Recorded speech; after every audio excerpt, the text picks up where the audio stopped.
Kia ora, g'day, welcome back here. This time we're just going to jump straight into the generic SAS selection training program that I've put together, the 3 phases, and I'm going to put this out on the channel for people that might want to go through, have a look at it, pause it, screenshot it, whatever you want to do. So in here there's a bit of an intro. I just talk about the use of the program. I'm not going to read through the whole thing, but a few key points on it, like you can screenshot and see it. I'll scroll up a little bit as well shortly. But the point being, it's a general physical preparedness program, generic in nature, specific towards SAS selection. You can adapt this and tweak this to suit your situation, your work, your family requirements and commitments, whatever hobbies, whatever your situation is. And here, with regards to tweaking it and adapting it, I have mentioned if you've got some injuries, niggles, lack of mobility, range of motion, etc., then yeah, look to tweak it and adjust it if you need to. But try not to tweak it just because you're being lazy. Okay, so hopefully that makes sense. I've written that in here. Also, I've put in here as part of the program, so I'm just summarizing, like it's designed to help you gradually progressively build and increase your work capacity. So don't feel like you have to be breaking any records every session or as you're going through each week. Like as long as you're making small, steady, incremental progress, then that's a good thing. So if you do feel pretty fresh after a session, I would say and encourage you to just take that win and store it in the bank for the next session or as you progress along. There's going to be plenty of time for you to suffer and struggle and be in pain and have second thoughts about carrying on with the program when you get into phase 2. So right now, just take the wins as they come and enjoy it. So that's probably the main pieces in there. Some useful information, which is there. I'm not going to read through that. That's just in regards to general information about the program, the compulsories and the options. There I said I'd scroll down. You've got options for the compulsories, basic, standard and extra. That's just in and around the pull-ups, push-ups, sit-ups, bar dips and rope climbs. So you can adjust the order, tweak that as you like. You don't have to do it always in the same order. You can do more reps. If you are not at the stage where you can do the basic level, then just do less reps or break them up. The reps are in regards to the total numbers that you want to complete before you've finished that training session properly, for want of a better term. So if it takes you 3 or 4 bites at it before you complete the relevant numbers in each section at that time or at the stage that you're at, so be it. Just try to get through it. If you get it through if you're smashing through everything in one set and it's sort of 45 seconds to a minute rest in between each movement and you're killing it, awesome. Like you can tweak that. You can just add a few more reps on, or you can shorten the amount of rest. There's lots of different ways to go about it. So anyway, that's that in the intro. Week 1. So week 1, again, I'm going to look to try to run through these as smoothly or as quickly as I can, because there's 12 weeks here, and that's a lot of information. Sometimes I may not read through a whole week. I may just get it onto the screen and then just let it sit there for a bit so that anybody watching the video can either screenshot it and do whatever you need to do so that you have a copy or have your own copy to use. So in here, week 1, I'll try and quickly run through this though. We'll see how we go for time. Monday, 5-kilometer run, round about 25-meter pace. Just understand, because I'm trying to rush through and get through each week, I may forget to mention some stuff as we go through, but I'm going to try to mention everything as much as I can with regards to the program. So bear with me. So round about 25-minute pace, note your time. If you go over 25 minutes, heck, if you're more than 30 minutes, don't stress about it. It's no big deal. If you're less than 25 minutes and you feel pretty good, awesome. Just means you're in a relatively, fairly good space right now as far as your running goes. But note your time so that you have a frame of reference for as you progress down the track in your program, and you can come back and just sort of see where you were at when you started and where you're at now. Then, all the compulsories and stuff in there, you just follow the bouncing ball. PM session, there's a pack march, 30 minutes to 45 minutes. So there's some license there for you to choose whether you want to go for 45 minutes or whether you want to stop at 30 minutes or somewhere in between 30 and 45. Up to you. Pack weight. All the pack weights does include, so the pack weight includes is just the pack, but you should have your webbing on as well. So webbing and pack. If I haven't put down webbing, just take it as though you should have your webbing as well. So your weight will be a little bit more in terms of what you're carrying. In this case here, where I've got the weights specifically put down, then that weight is just for the pack. And then your webbing is whatever extra weight that is. So your webbing might be anywhere from 8 kilos to 12 kilos for a sort of a basic non-operational type weight in your webbing. So 8 to 12 kilos thereabouts. And then the weights that you see is to do with your pack. So wear both and crack on with the work from there. 30 to 45 minutes, you want to be trying to hit around about 4 to 5 kilometers at that weight. That weight's not too heavy. Tuesday, again, if that is too heavy, then you just lighten it, like regress back to 15 or 12 or 10 kilos or 7 kilos. Just make it fit your capacity at this time. I hope that makes sense. Tuesday, 4 by 1.2 kilometer run, so half a RFL. And you're looking to try to be less than 5 minutes per 1.2 where you can, and you get to have a 4.5 minute rest. That's intentional. If that rest feels too long, depending on your level and where you're starting from, just shorten it, or run faster to get a quicker time, and then maximize that 4-minute 30 rest if you need to, so that you can then run fast again. But you're trying to come in around under 5 minutes where you can, and then take a 4-minute 30 rest. Modify that, adjust it, tweak it as you see fit. PM 30, another pack march, same weight, same sort of distance you're looking to try to cover. Wednesday, 30-minute easy jog at conversation pace. So you should be able to maintain a conversation if you were jogging next to somebody and you were sort of chewing the fat as you were jogging along. And then a 1 hour pack march on the Wednesday. So your pack march, as long as you get out and move. If where you're going is got some hills and descents and then flats and all that sort of stuff, that's fine. Just hit your stopwatch, 30 minutes out, 30 minutes back. If where you are is just flat, just go. Just get 1 hour worth of pack work in at that weight, sitting on your body, and just move for 60 minutes. 1 hour. Cool. Don't overthink it too much. Do I have to go cross country? Do I have to be on gravel road? Should I be? Just get out and move for an hour with your pack on. Thursday, Tabata row. So 20 seconds work, 10 seconds rest. Typically this would be greater than 100 meters per 20 seconds work, and then a 10-second rest. Here the program, it's 80. Try to hit more than 85 meters per 20 seconds work. That should be, that should be fairly easy to do. 10 seconds rest. Once you finish that, get into the pool, 500 meter swim, just in your togs or, budgie snugglers, whatever you want to call them, whatever you wear. And get in the pool and just swim 500 meters. Note your time on here.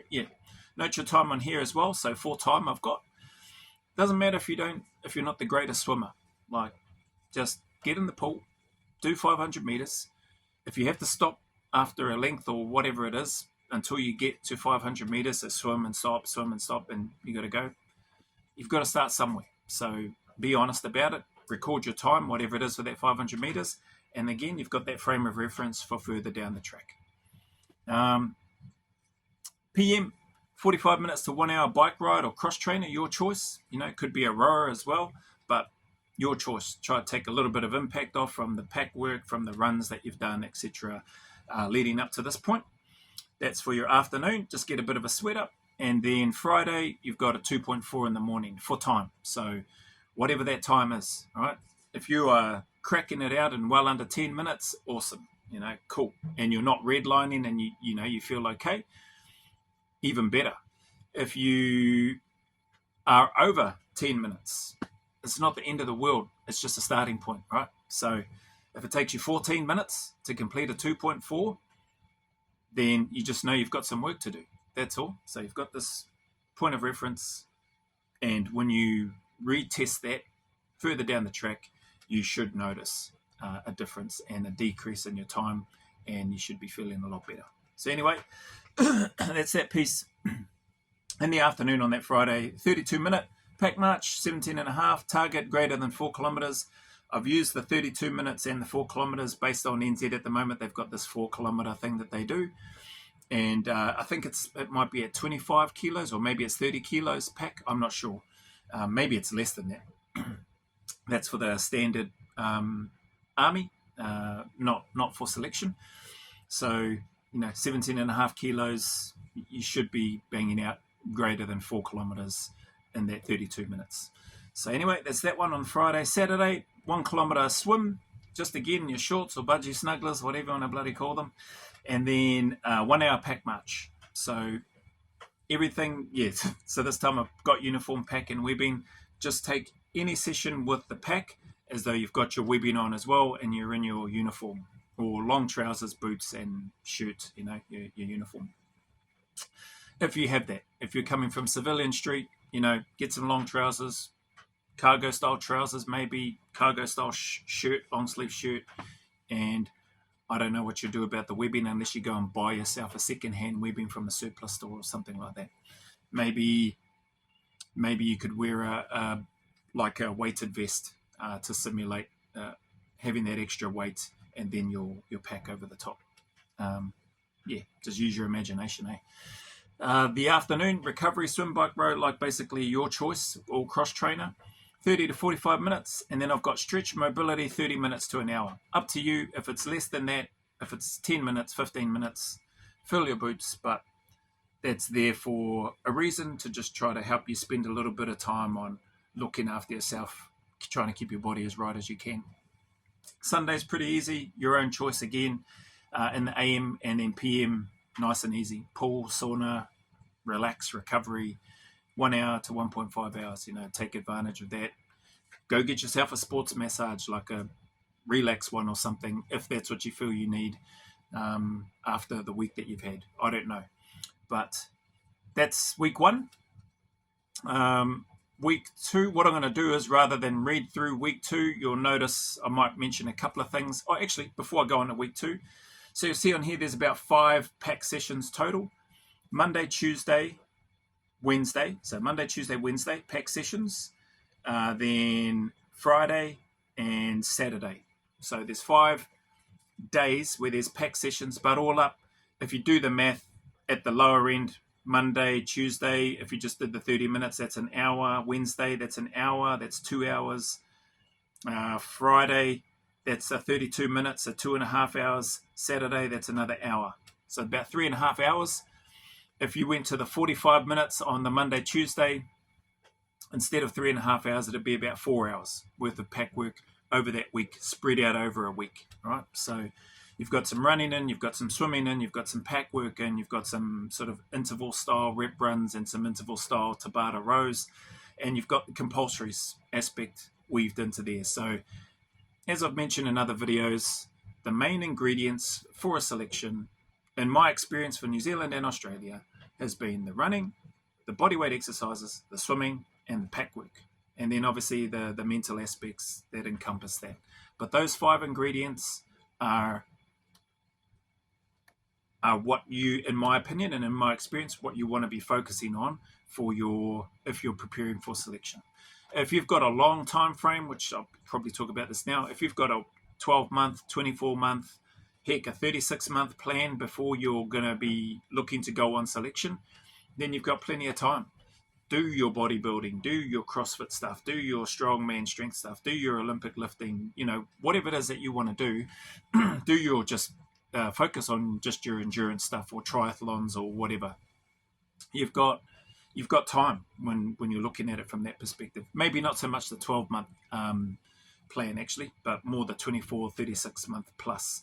You've got plenty of time. 12-month, that time will go by pretty quick. If you've given yourself selection is in 12 months time or in 10 months time, then you may want to consider using this program in its generic format and tweaking it to suit your ability, your level, etc., so that you can be as prepared as you can be for your selection if it's within that 12-month period. I hope that makes sense. Anyway, week 2.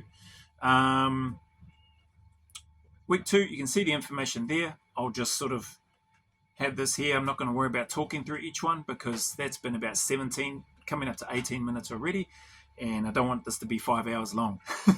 So right down through to Sunday, you saw the earlier ones. So that's that. Actually, I wonder if I do this. If I go, yeah, so I'll try and keep it. Might make it a bit harder for you to see, but what I've done is I've just made the screen, the magnification down. It means that it's going to be a bit smaller, but at least you can see it all in one shot and I don't have to keep scrolling down. So that's week 2. Oh, bloody hell, don't tell me I have to do that for everything. Week 3.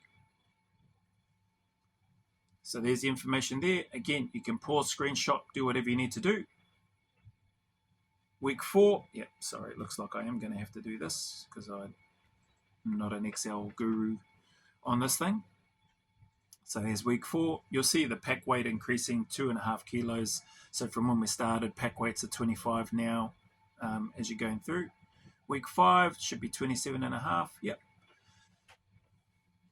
Excuse me. So what's this? Week 5, we've got some basic testing, 2.4. Some light exercises on the Tuesday. That PM is your own choice. So again, not cramming and clumping all the tests that you might do on day 1 of selection into day 1 of this sort of testing week.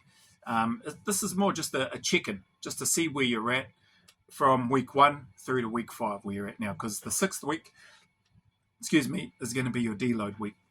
Light exercise, then you got a pack march, 27.5 kilos, just max distance, Try and get as far as you can within that 1 hour and see where you end up, see how much distance you cover. Note your distance, okay? Wednesday, 500 meter swim for time. That's typically, from memory, it's about 100 meters more than what the swim test will be on the day. But bearing in mind the swim test is usually in uniform and not typically in togs or shorts or speedos.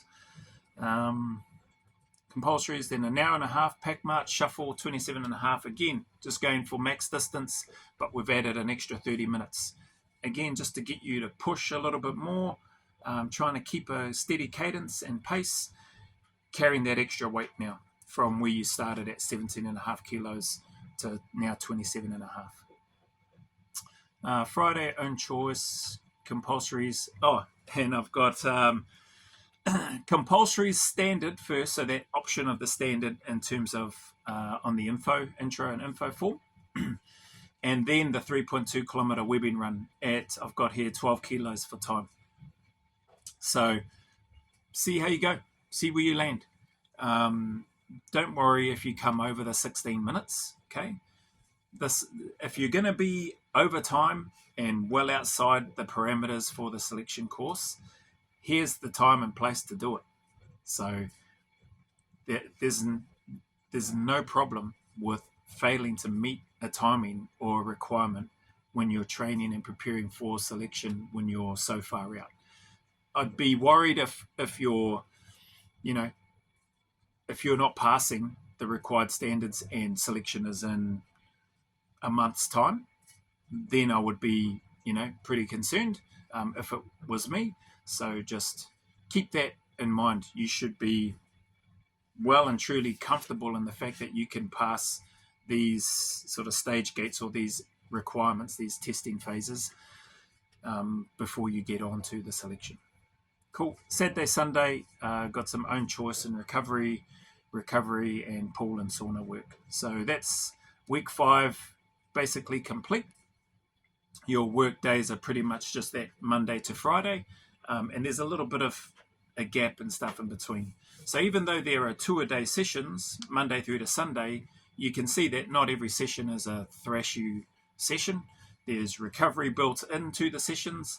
Part of that is intended because it is good, in my experience, to move, to get a sweat up, to get blood flow moving through your body, to get that stretching, mobility and all that sort of stuff. And it's really helpful. So it's not, every session is not a death session.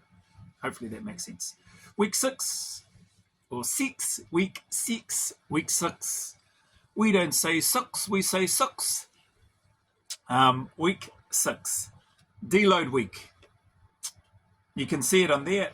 I don't need to scroll down. Hopefully you can still hear me all right. Rain is starting to come down pretty hard. I'll try and do the noise reduction trick on CapCut. So yeah, you can see the information in there. It's nice and light. There's a couple of pack sessions, which are like 25 minutes, 15 kilos. So you drop the weight right back. You may want to drop it back even more. You may not want to use a pack at all. Like, this is a generic program. It's not a live and die by it. You have to follow it to the T. So the generic program is the generic program for you to tweak to suit your situation. So that's that. This check here, I've got the information there, right? So if you feel like you need to carry on and you want to do the full 12-week GPP, General Physical Preparation or Preparedness phase, then do it.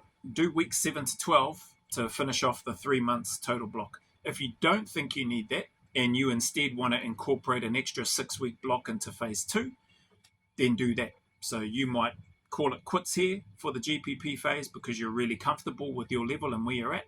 Awesome. Respect. Crack on. If you feel like you want a little bit more, then do the next block. Even then, if you finish those 3 months and you've got, 2 years, 3 years before you're planning on doing selection, and you want to just cycle through this GPP phase for, 6 months or longer, then do that. Just revert back around to the start again. If that pack weight at 17.5 kilos from week 1 is far too light, then just increase it. Like, tweak and adapt and adjust things in the generic program in phase 1 as many times or as often as you like. Cool. Hopefully that makes sense. Then you've got week 7. Let me do this. So I'm just going to click onto week 7 and right through so that you can see, pause, screenshot, whatever you need to do. So that's week 7.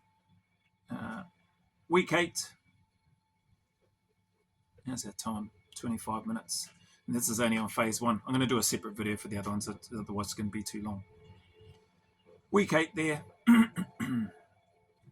What are we getting up to? Oh, what I should have mentioned. So week 7, sorry, let me just go back. Week 7, instead of starting at the 27.5 kilos that you got up to on week 5, I think I've put out in a video with some of the training that I've done as well after the deload week that I just had, and now I'm back into the training and that progression. Got up to 41.9, so 42 kilos. I've been at 35 kilos this week. So I just started back after the deload week. I don't start, for me, typically, I don't start back at the weight that I just finished on week 5 after a deload week. So I suppose it may almost be like 2 weeks of deload, but it's not really, because I'm starting to build back up. I just have not made it a habit of starting at the maximum weight that I got up to at the end of that first block. So same deal here. Instead of starting at 27.5, we're starting at 20. So not starting back at the start, but 20 kilos. Then week 8, 22.5, which I already paused on those, hopefully long enough. Week 9, let me just scale that down. Week 9, you can see it, 25. That should be long enough of a pause there for you to get a bit of a look and an insight. Week 10, week 10, 27.5. So we're back to the weight that we were at. And then this week, week 11, we're going to be slightly over in terms of where we were. I don't need to make that smaller. Where we were from the first phase. So 30 kilos now. Again, if 20 kilos is too light in week 7, then start at 22.5 or start at 25 if you don't want to start at the 27.5. Hey, if you want to start at 27.5 at the maximum number that you finished off on at the end of your first block, your call. You make that decision. You know your body and your abilities better than I do. So go ahead and do whatever it is that you need to do. Just understand that the theory behind it is a progressive overload progression to help you, give you time to work with the weight, become somewhat accustomed to it, and then challenge the body again the following week by just going up a little bit more, and then forcing your body into that space physically and mentally, and then again the following week elevating it a little bit more, and doing that for periods of 5 weeks at a time, and then every 6 week in this program anyway, what I've developed and put together, for you to have a deload, sort of decompress, refresh, revitalize, recharge, whatever you want to call it, and then get ready for the next block. So that's week 11, and then week 12 will be deload week. So that's that. I'll sit that on week 12 for a little bit longer. As that's there, just I think I've covered off on pretty much everything that I think I need to, that I think is important for you to have an understanding of. And and I hope that it helps. I truly hope that it helps. I hope that you can take something away from it. I hope that you can adapt it to suit your needs, because it's not a one size fits all, hence why this is a generic program, but it is geared specifically towards selection. So the movements are typically towards selection. People that I've been speaking with one-to-one have asked if it's all right if they incorporate like a bit more of a strength program and a bit of a hypertrophy aspect to their training. 100%. You do what you feel you need to do and what you feel is right for your body and for your preparation, physically and mentally. What I'm providing here is just a guide. It's not the doctrine for what you must do every single day prior to selection. That's not it at all, right? And a whole bunch of people have got their own different ways of how they prepared for selection and what worked for them. All I'm doing here is just trying to share some of the stuff that I know worked for me, and for a couple of selections, for the New Zealand one and for the Australian one. And if it helps somebody else grab bits that they think, oh yeah, I like the sound or the look of that, I might grab that, then cool. If it doesn't, then that's cool as well. So anyway, that being said, appreciate your time.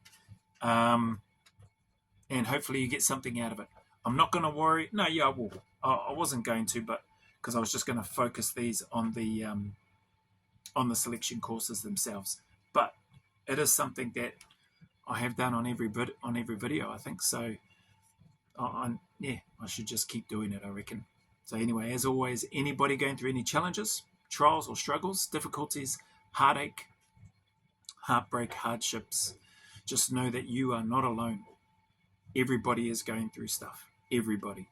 Your neighbor, your mum, your dad, your siblings, your cousins, your aunties, your uncles, strangers, people that you look at, your colleagues at work. Everybody is dealing with their own demons and challenges in some way, shape or form. They may not be the same as yours or mine, but they're real and they're relevant nonetheless. So everybody's going through stuff. You are not alone. I just encourage you to keep tuning up, keep staying in the fight. As miserable, as lonely, and as dark as those places may be, just keep tuning up, keep staying in the fight, and know and trust that the sun will shine again, that there are better days ahead, and that those better days are closer than you think. So just keep tuning up. I promise you they're closer than you think. There is a light at the end of that tunnel. As always, go always a little further. Remember, who dares wins and who cares wins. And until the next video, a big mana wave coming from me to you, filled with my aroha, respect, appreciation, and gratitude for you all.